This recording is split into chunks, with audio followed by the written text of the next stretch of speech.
Bienvenidos a este breve comentario acerca de el misterio de la iniquidad. Vamos a responder a una pregunta. ¿Qué es el misterio de la iniquidad? La iniquidad se define de la siguiente manera. Es la desviación de lo que simplemente es recto o derecho, practicando un hecho de injusticia o un acto maléfico. La iniquidad es una resistencia abierta, organizada y armada contra la autoridad. Es un levantamiento organizado de asuntos para derrocar la autoridad legal. El apóstol Pablo, en la segunda carta a los tesalonicenses, predijo la gran apostasía que había de resultar en el establecimiento del poder papal.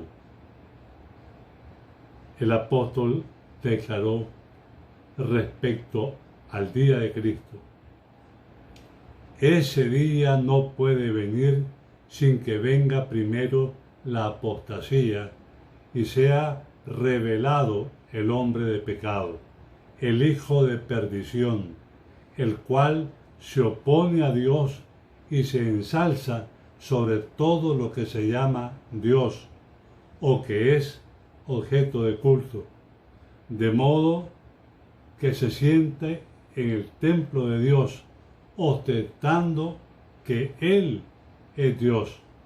Así lo dicen los versículos 3 y 4. Y además, el apóstol advierte a sus hermanos que el misterio de la iniquidad ya está obrando. En tiempo de Pablo ya estaba obrando. Así lo dice el versículo 7. Ya en aquella época veía el apóstol que se introducían en la iglesia errores que prepararían el camino para el desarrollo del papado. La segunda carta a los tesalonicenses fue escrita por el apóstol Pablo alrededor del año 51 después de Cristo. Ya por ese tiempo el apóstol Pablo veía, insisto, que el misterio de la iniquidad estaba obrando entre los profesos cristianos. Poco a poco, primero solapadamente y a hurtadillas, y después con descaro, conforme iba cobrando fuerzas y dominio sobre los espíritus de los hombres, el misterio de la iniquidad hizo progresar su obra engañosa y blasfema. De un modo casi imperceptible, las costumbres del paganismo penetraron en la iglesia cristiana. El espíritu de avenencia y de transacción fue coartado por algún tiempo por las terribles persecuciones que sufriera la iglesia bajo el régimen del paganismo. Mas habiendo cesado la persecución y habiendo penetrado el cristianismo en las cortes y palacios, la iglesia primitiva y humilde dejó a un lado toda la sencillez de Cristo y de sus apóstoles y lo cambió por la pompa y el orgullo de los sacerdotes y gobernantes paganos, y sustituyó los requerimientos de Dios por las teorías y tradiciones de los hombres. La conversión nominal de Constantino a principios del siglo IV causó grande regocijo, y el mundo, disfrazado con capa de rectitud, se introdujo en la iglesia. Desde entonces, la obra de corrupción progresó rápidamente.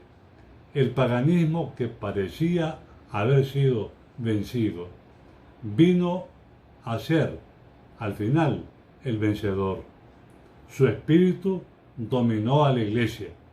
Sus doctrinas, ceremonias y supersticiones se incorporaron a la fe y al culto de los que profesaban ser discípulos de Cristo. Esta avenencia entre el paganismo y el cristianismo dio por resultado el desarrollo del hombre de pecado, que estaba predicho en la profecía como oponiéndose a Dios y ensalzándose a sí mismo sobre Dios. Ese gigantesco sistema de falsa religión es una obra maestra del poder satánico, un monumento de sus esfuerzos para sentarse él en el trono y reinar sobre la tierra según su voluntad. En Apocalipsis 13, 1 y 2, Juan el vidente nos dice: y vi que subía del mar una bestia que tenía 10 cuernos y 7 cabezas. Sobre sus cuernos tenía 10 diademas, y sobre sus cabezas había un nombre de blasfemia. La bestia que vi era semejante a un leopardo. Sus pies eran como de oso, y su boca como la boca del león. Y el dragón le dio su poder y su trono y su grande autoridad. Esta bestia de Apocalipsis 13, 1 y 2 es el equivalente al cuerno pequeño que encontramos en Daniel 7 y en Daniel 8. En Daniel 7, 8 nos dice: mientras yo contemplaba los cuernos, he aquí que otro cuerno, uno pequeño, crecía entre ellos, y delante de él fueron arrancados 3 de los cuernos anteriores. Y he aquí que en este cuerno había ojos como de hombre, y una boca que hablaba blasfemias y arrogancias. Para entender las bestias de Daniel, la base se encuentra en Daniel 2. Sobre la base de Daniel 2 se agrega un nuevo elemento: el cuerno pequeño. El profeta Daniel pregunta al ángel sobre el cuerno pequeño, Daniel 7:20, y la descripción del ángel lo dice en Daniel 7, 24 y 25. En cuanto a los 10 cuernos de aquel reino, se levantarán 10 reyes. Tras ellos se levantará otro, el cual será mayor que los primeros, y derribará a 3 reyes. Él hablará palabras contra el Altísimo y oprimirá a los santos del Altísimo. Intentará cambiar los tiempos y la ley. En su mano serán entregadas durante un tiempo, tiempos y la mitad de un tiempo. En la descripción, el cuerno pequeño ejerce 2 poderes: el poder religioso y el poder civil. Los santos del Altísimo son los verdaderos cristianos. Así dice 1 Pedro 2:9. Y en cuanto a cambiar los tiempos y la ley, se refiere al 4º mandamiento, porque es el único mandamiento de la ley de Dios que involucra tiempo. Allí encontramos en Éxodo 28 al 11 que dice: 6 días trabajarás, mas el séptimo día es descanso para tu Dios. El día sábado, que es santo para Dios, fue cambiado por el domingo pagano, el día del sol. La historia narra que 3 de las 10 divisiones de Roma se negaron a obedecer la autoridad del Papa. Entonces, el emperador Justiniano los destruyó totalmente. Ostrogodos, vándalos, érules, en cumplimiento de Daniel 7:24. Tanto el apóstol Juan en Apocalipsis 13, 1 al 10, como el profeta Daniel en Daniel 7:8, están observando el período que registra la historia del año 538 después de Cristo hasta 1798. Como vemos en 2 Tesalonicenses 2:7, este cuerno pequeño no surge recién en el año 538 de la era cristiana, sino que se viene formando desde el tiempo de los apóstoles. Pero en el año 538, cuando el emperador Justiniano lo nombra obispo de Roma, como cabeza visible de la iglesia, como corrector de herejes, y dice que sólo él podía interpretar la Biblia. En otras palabras, el cuerno pequeño le es otorgado el poder religioso. Los días aquí mencionados son los 1260 días proféticos o años de la tribulación del pueblo de Dios, que abarca la Edad Media, y están predichos en Daniel 7:25, 11, 33 al 35, y en Apocalipsis 12:6, 13 y 16.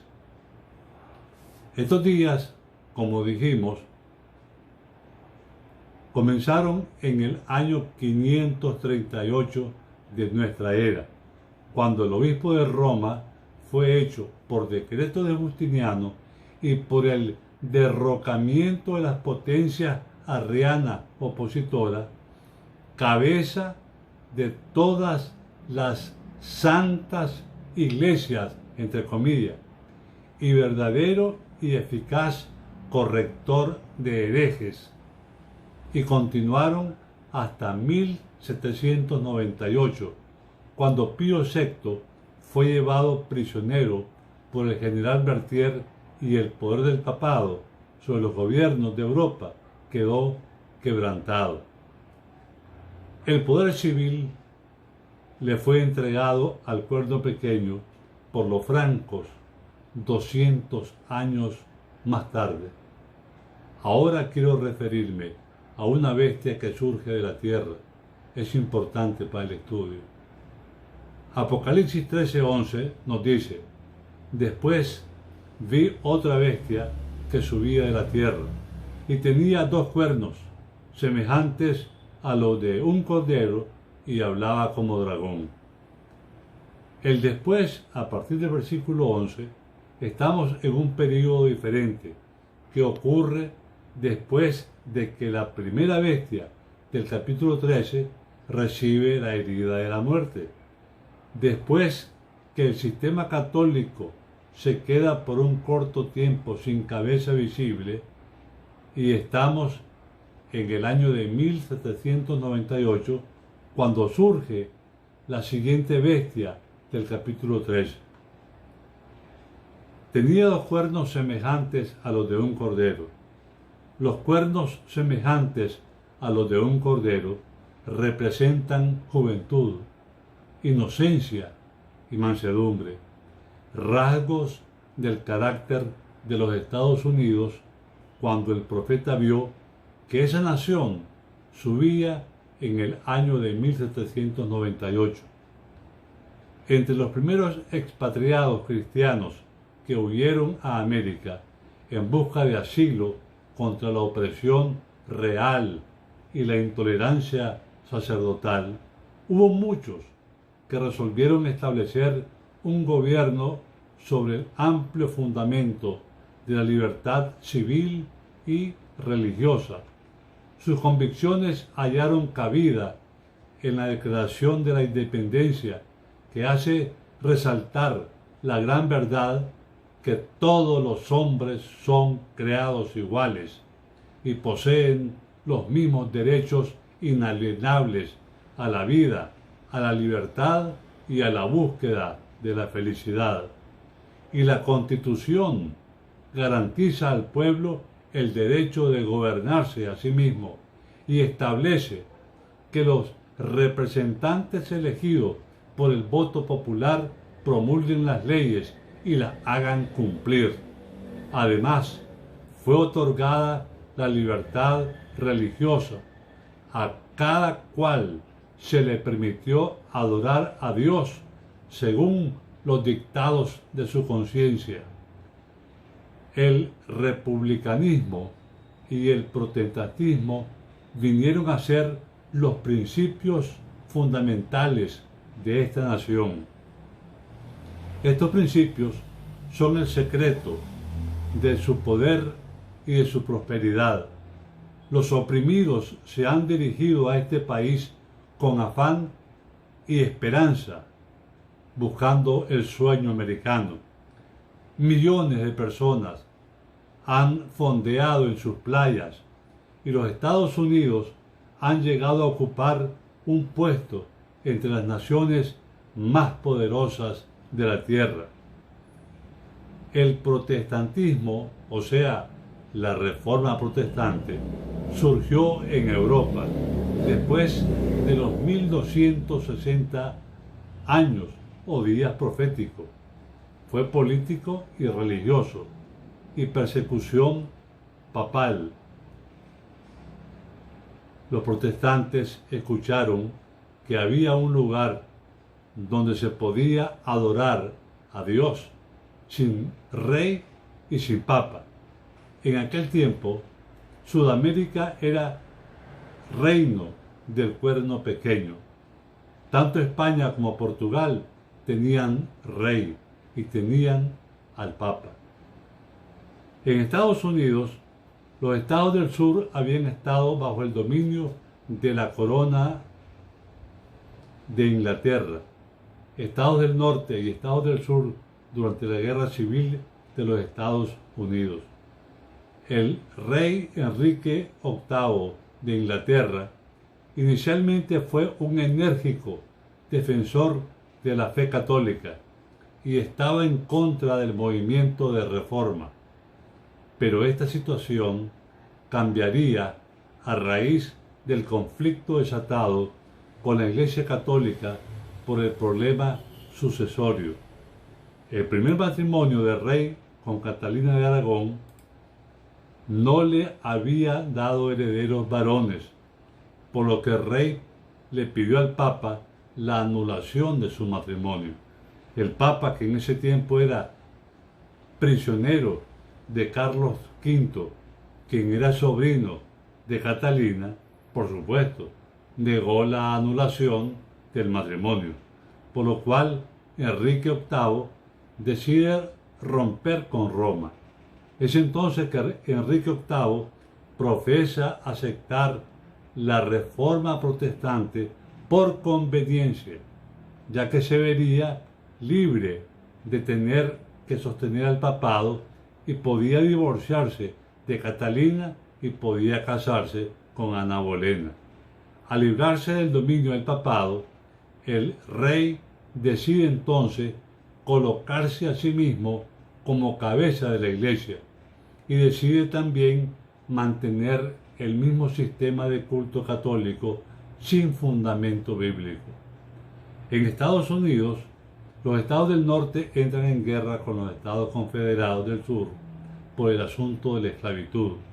Eventualmente, la guerra civil la ganan los estados del norte y se declara la independencia y los Estados Unidos surge finalmente como una nación libre en el año de 1776, aunque el conflicto duraría hasta el año de 1865. Los protestantes que huyeron a Europa se asentaron en los estados del norte de Estados Unidos, pues querían fundar un país con dos principios: libertad civil los republicanos. La Iglesia no puede meterse en asuntos políticos ni en asuntos del Estado. La libertad religiosa y el protestantismo.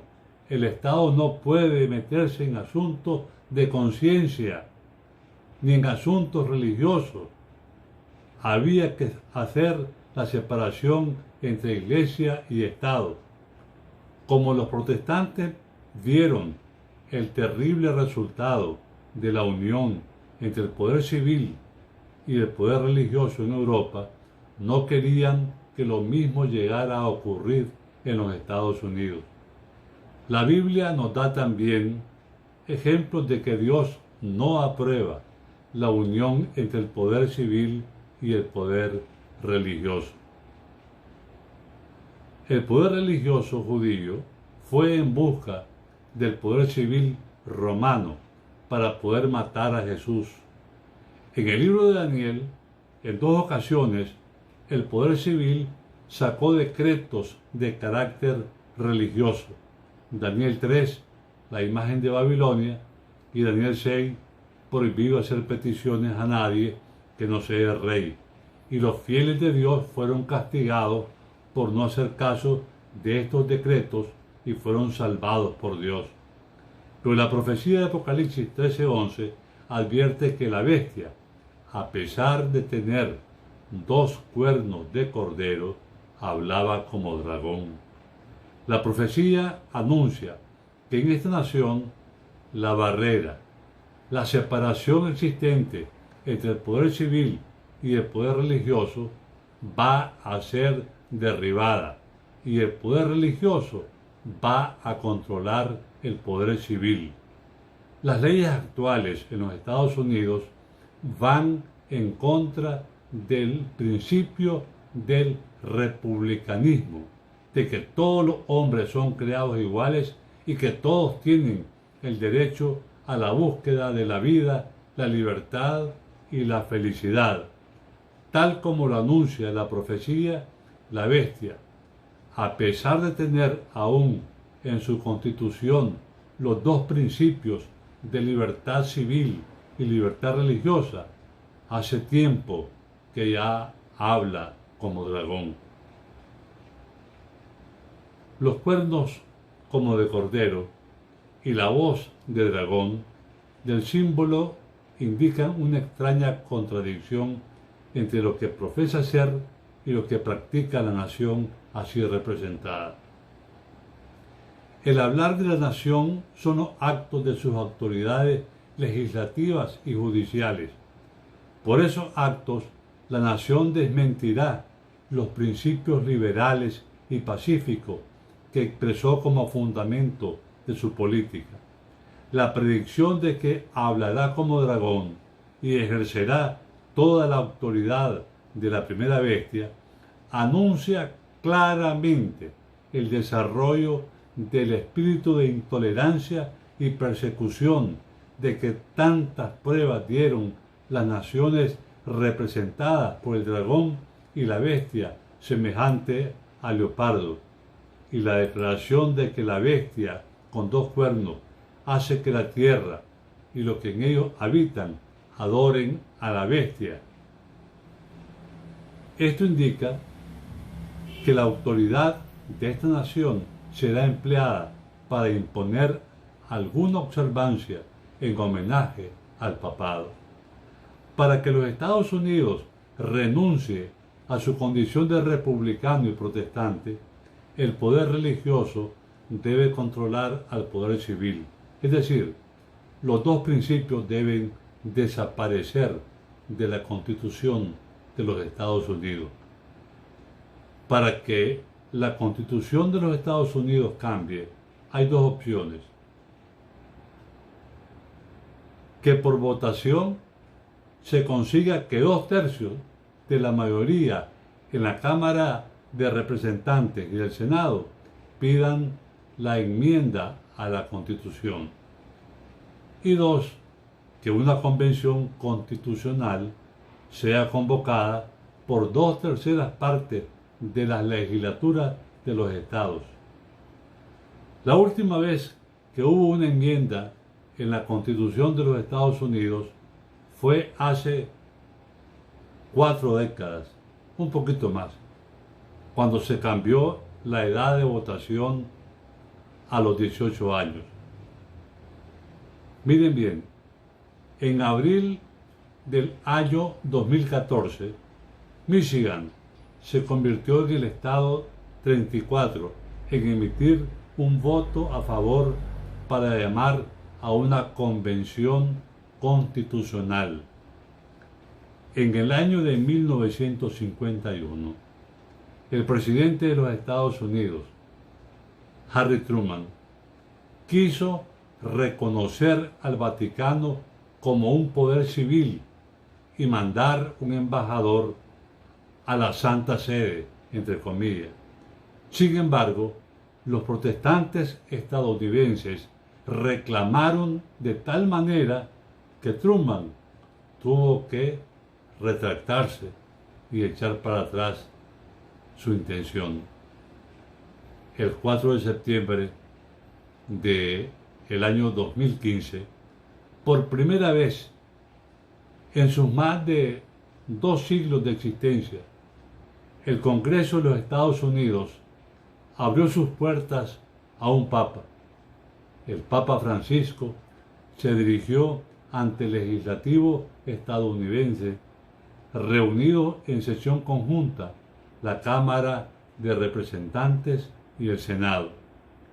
Y esta vez, ningún protestante se ha levantado, ni se levantó, a reprochar esta histórica interferencia entre el poder religioso con el poder civil.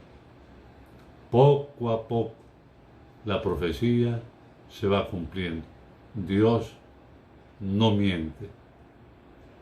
Dios les bendiga, hermanos.